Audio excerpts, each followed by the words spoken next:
From WLWT, this is Let's Talk Cincy, presented by Western and Southern Financial Group. Put our financial strength behind you. Hello everyone, I'm Curtis Fuller and welcome to Let's Talk Cincy. Today we begin with a Cincinnati cold case and how a murder victim's family continues their fight for justice while also serving the community in honor of their loved one. Usually it's me on the opposite side that is trying to comfort a family, trying to assist them, assist the social workers in getting them information, being that go-between, and then this time it's our family. It's the case of 41-year-old Rico Gunnels. Gunnels was shot and killed on the night of August 24th, 2017 in Avondale. The case remains unsolved 8 years later. We grew up in Avondale. This is where we grew up as kids, on Ridgeway and Whittier, and he's very much a part of this community. But Gunnels understood the dangers of the often mean streets.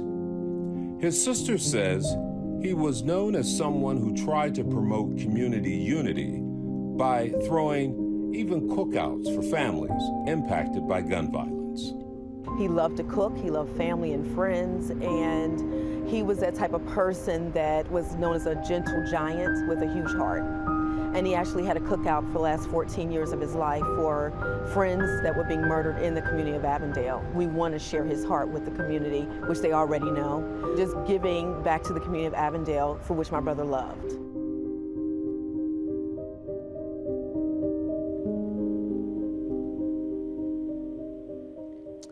And with me now are Rico's sister, Kelly Gunnels Valines, and Ashley Smith from Hawksworth Blood Center. Welcome to the program. We'll talk about this partnership that you have with Hawksworth in a moment, but we are 8 years. I can only imagine the pain that you have, given that this is still an unsolved case. Huh? It is, and just seeing that piece brought back a lot of emotions for me, even that night. And we intentionally drove by the scene after we left UC Hospital, and the pain, the loss. I'm a big sister, but I was kind of like mom too, because I helped raise my brothers. And my brother Ramon and myself and his other siblings were just devastated. Yeah. I should point out that you work at UC, Yes. in the emergency room, and could have been working the night that your brother was killed. Had Rico come in maybe 3 hours later, I would have been at work in the ER where he passed. I talked about how he, you said that he liked to give back to the community, and that's where this relationship with Hawksworth comes in. Yes. He enjoyed cooking out, but talk about how this all came about, where now you said we should do a blood drive each year just to honor him. I've been a donor since my early 20s, so I've been donating for a very long time. Never put the two together. The first year Rico was gone, his friends reached out to myself and my brother Ramon, Rico has a twin, and said, let's do something for Rico. Rico did this for everybody else for 14 years, for peace. And I said, I don't want to do it. My brother Ramon said, we're going to do it. And I said, okay, well, I won't let him go by himself. So my little brother, if he's in it, I'm in it. And so we started out with just going to be just a little event. And as God will have it, our mom put in us go big or go home, probably that Pittsburgh thing. And, you know, she's from Pittsburgh. Yeah. So as we talked about, and so we did that. And people just showed up because they just wanted to touch Rico. And it blew me away. I didn't know people loved my brother like that in the community. People were crying, they were upset, they wanted to touch his pictures, they wanted to touch his family. They didn't care who it was. And they kept saying they killed the wrong guy.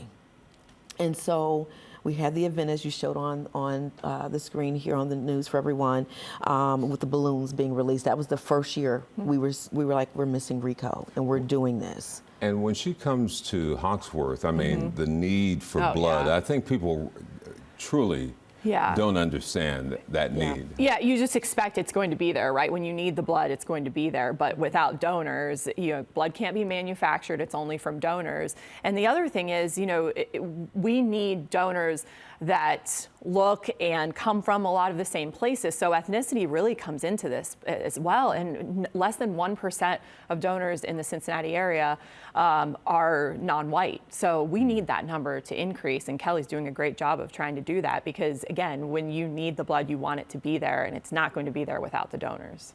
Let me take a break. You are well familiar with the former TV person here. We will be back in a moment.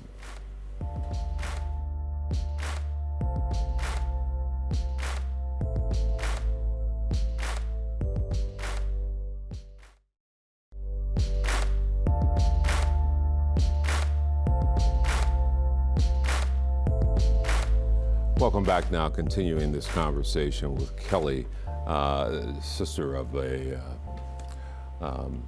gun murder victim, and Ashley Smith from Hawksworth. So you decided to have this blood drive in honor of Rico. I should also point out you found out after his death that he was a donor. Yeah. Yeah. I found out when we got his things, they pronounced him deceased. We got his things and his license was in there. And they said yes. So he was a donor. So I donated his organs, cornea, tissue, and he's blessed so many people from Chile, United States, England. He's blessed so many people. And so now I'm an ambassador on behalf of my brother with Network for Hope. And nothing from the police in turn. I know there's been a lot of speculation about who might have done it, but no hardcore charges or anything at this point. No. We are serving out of our pain. We're serving out of our desire not to give up, for Rico not to be forgotten, his children that he's left behind, and now he has grandchildren. And we're serving to encourage others in the community. Because at some point you have to figure out, it's kind of like with the talents. Am I going to hide my pain and do nothing with it and bury it? Or am I going to use that pain to build up others and to keep our loved ones' memories alive? We're no longer a victim. I used to look at myself as a victim because that was my brother, but I'm a survivor. And Rico always said, go big or go home. And he got that from our mom. Right. And so we go big or we go home. And it is for the blessings of others.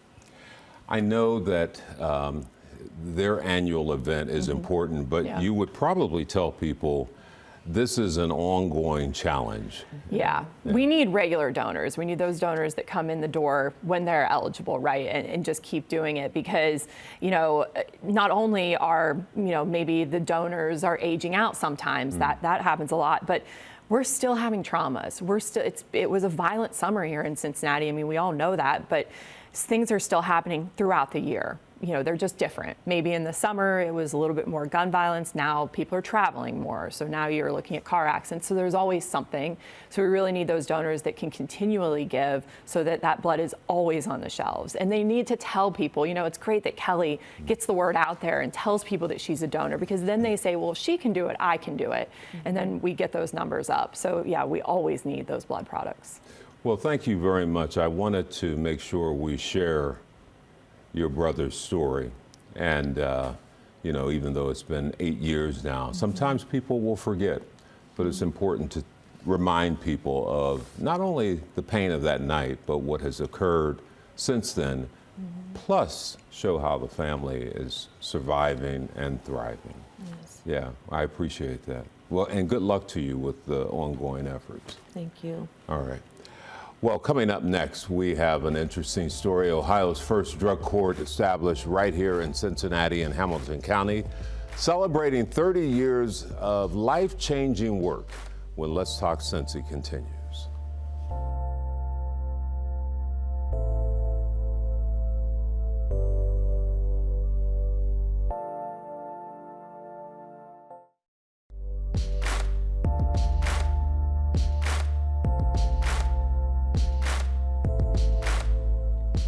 And welcome back, everyone. The Hamilton County Drug Court is the first of its kind here in Ohio, and right now, the only full-time drug court in the state.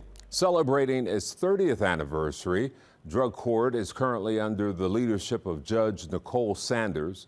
The program has been life-saving for folks whose substance abuse has led to criminal offenses. a $1,000 a day drug addiction landed a well-known former Cincinnati attorney to federal prison. But Ken Lawson's story is one of redemption and the power of second chances. You know, when I got sober, I remember sitting in the rooms in early sobriety thinking about my life, thinking, you know, well, if you lived the life that I lived, then you would have done the drugs that I did.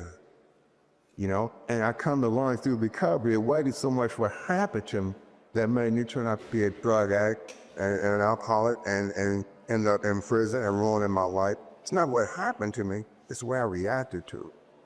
See, when I went into the detox and got sober, my counselor told me on that first day, he said, hey, look here, man, alcohol and drugs wasn't your fault. Alcohol and drugs ain't your problem. He said, your problem is your thinking. Your problem is your belief system. Your problem is internal.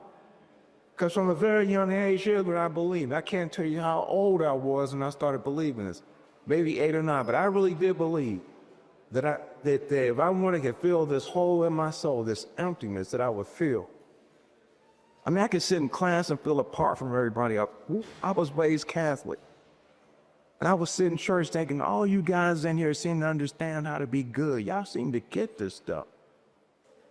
I don't seem to get it. And I walk around and I start pretending that I know what's going on, because if I let you know what was really going on in my mind, if I let you know how I felt about me, how I despise myself, you wouldn't like.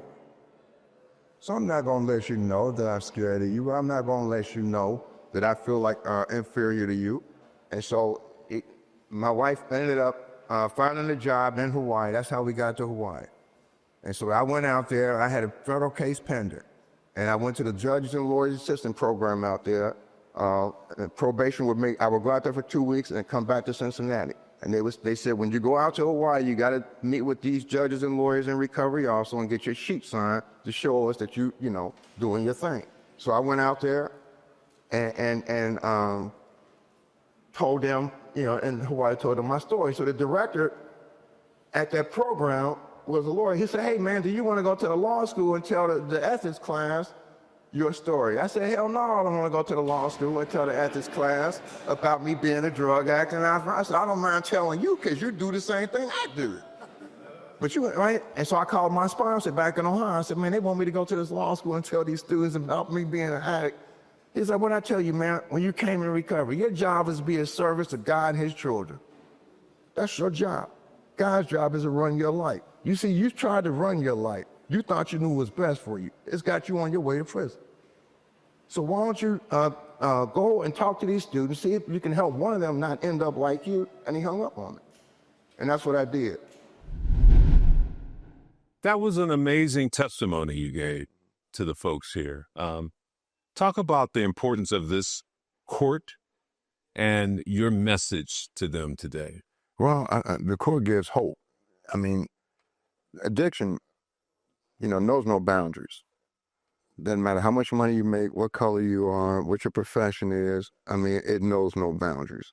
And so I think the important thing, at least for addicts like myself, that's in recovery, to know there's a place you can go, right? That if I do get in trouble or whatever, there's a solution for me. There's hope for me, right? And drug court gives you hope. I think too, the beautiful thing about it is, like I said when I was talking, I mean, you know, as a addict in recovery, it's consequences that got me sober. Not you being nice to me. It was like, you know what? You're about to lose your freedom. You're about to lose your license. You're about to lose life as you know it, right? That gets my attention, right? And so, you know, the drug court is important because, you know, you can give them the carrot or the stick, right? Here's a treatment. And, you know, we're going to give you a chance to go to this treatment. Now you know you have an option. And for an addict like me, that's important for me to know. Do I have an option? Is there some hope? Now, if somehow you don't want this and you continue to go out and engage in illegal behavior, then we can lock you up. And there, at that point, it becomes the hammer. And I can tell you this, you know, it's needed in the system because, again, sometimes people do have to go to prison in order to learn how to be sober. You know what I mean? That's the last resort, but at least the options are here in drug court. And so what drug court to me is saying is, look, We're done with just locking you up, throwing away the key, costing taxpayers money, and you're not getting the help you need, because when you get out, you're going to use again. Right? If you have not learned why you're doing what you're doing, you're going to go back out and resort to what you're doing, because it is an illness and it's progressive. So we can lock a person up for like 12 months, even though they're not using. It's a chronic disease, so it's progressive, which means when you come out, you're going to end up using again unless there's been some type of intervention. That's what's so serious. And so society looks at it like, oh, what's wrong with him? When's he going to learn? When's she going to stop doing this? When's she going to change? I mean, they gave her a chance. Look at Lindsay Lohan and her earlier career, right? And you see these things. Look at Michael Jackson, man. I mean, here is my idol, who needs a doctor to put propofol, which is opioids, right, and to assist him just to be able to relax enough to sleep. Prince died in his home elevator with a bunch of pills and cash money in his pocket of an overdose. So it doesn't matter how much money you have or anything like that. It's a disease. And until we face that, to understand, it's like locking people up for having cancer. And I'm not saying that we shouldn't pay for the crimes we did.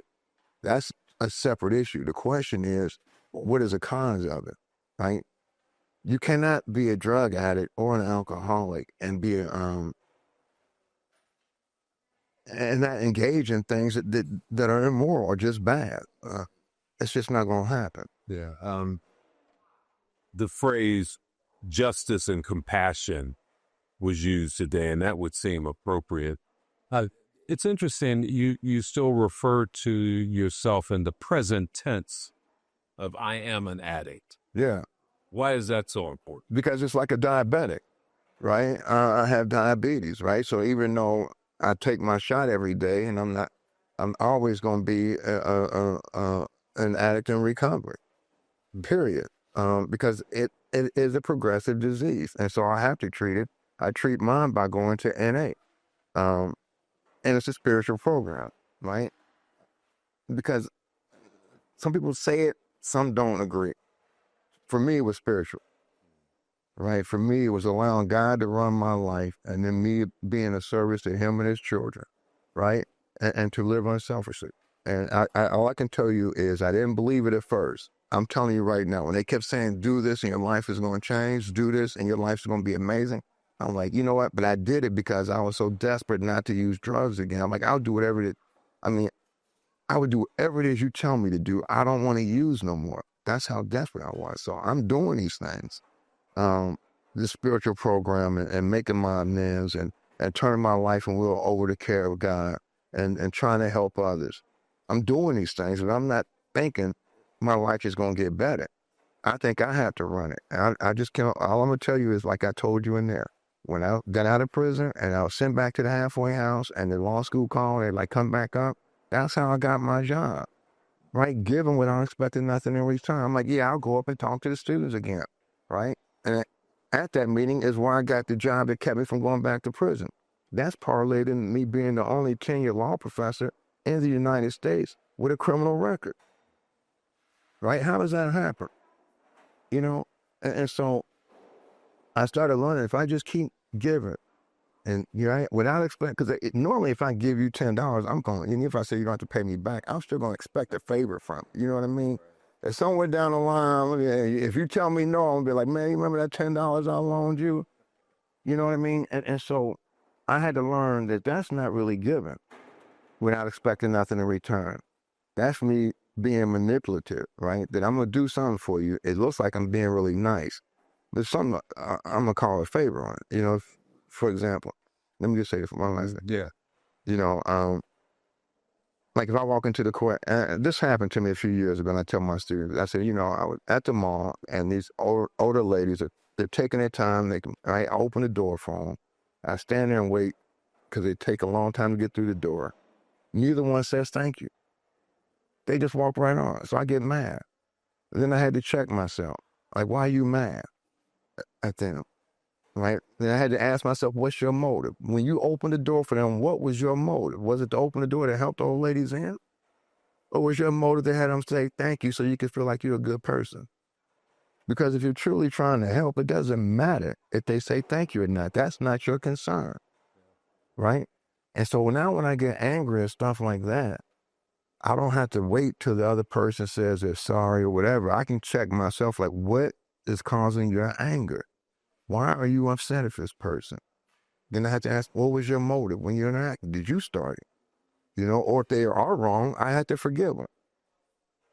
Right? And the forgiveness to me helps me more.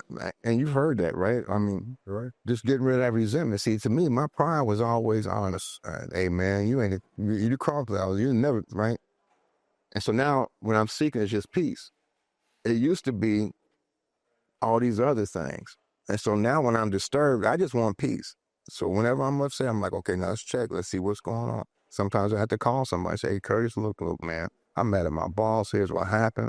And you can say, well, what? You know what I mean? But all I'm trying to do now is be okay in here. Because if I'm okay in here, it don't matter what's going on out there.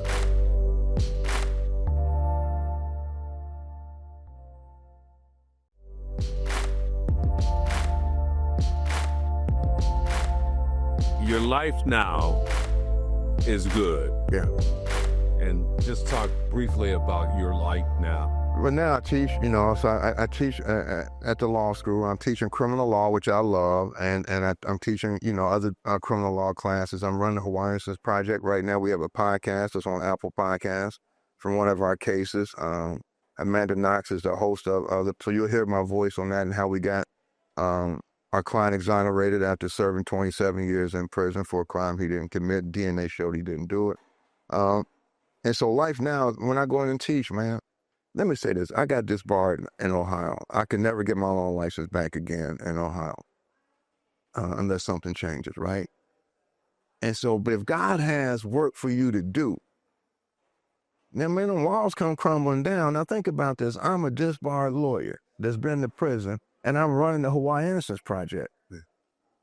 How does that work, right? And so I have lawyers that I supervise and work with the students and stuff like that to do the same type of work that I was doing here.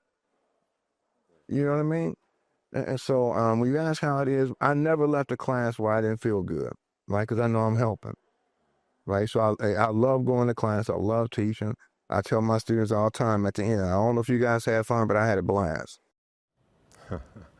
And it was a blast seeing and talking to Ken Lawson. He had a huge impact when he was here in the city. Of course, he's a Cincinnati native, but he was able to really share with the crowd down at the courthouse that day the importance of, seeing the ups and downs of life. Well, that does it for the program today. Thanks for tuning in.